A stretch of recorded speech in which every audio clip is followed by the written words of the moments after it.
முருகன் கடற்கரைக்குள்ள இப்பதான் இறங்கி இருக்கிறாரு. மறுபடியும் நான் ஒரு தடவை பராக் சொல்றேன்.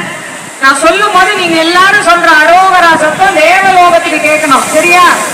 சொல்லலாமா? அண்ட சராசரம் அனைத்தையும் படைத்தவன்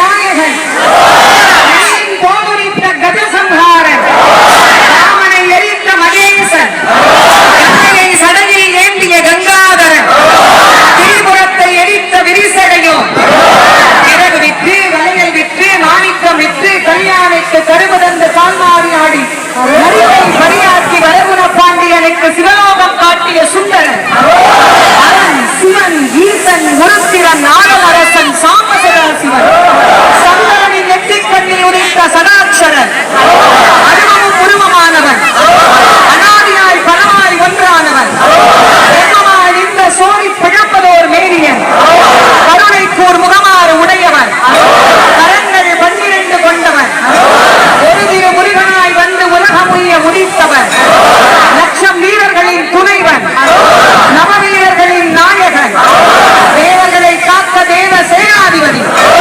இந்திரன் குலம் காக்க சூராதி அமுதர்களை வீழ்த்த கோமாரம் கொடி வாழ் குலிசம் அம்பு அங்குசம் மணி தாமரை தண்டு வில் மழு ஆயுதங்கள் ஏந்தி அகிலம் முழுதுமுள்ள ஆற்றலை வேலாக்கி சிவன் உமையிடம் கொடுக்க நான்முகி நாராயணி கரிநளின பஞ்ச சாயகி சாம்பவி சங்கரி சாமனை நச்சு வாயகி மாலினி வாராதி சூலினி மாரங்கி என்று ஆன உமையவள் அவ்வேளை சக்தி வேலாக்கினாள்.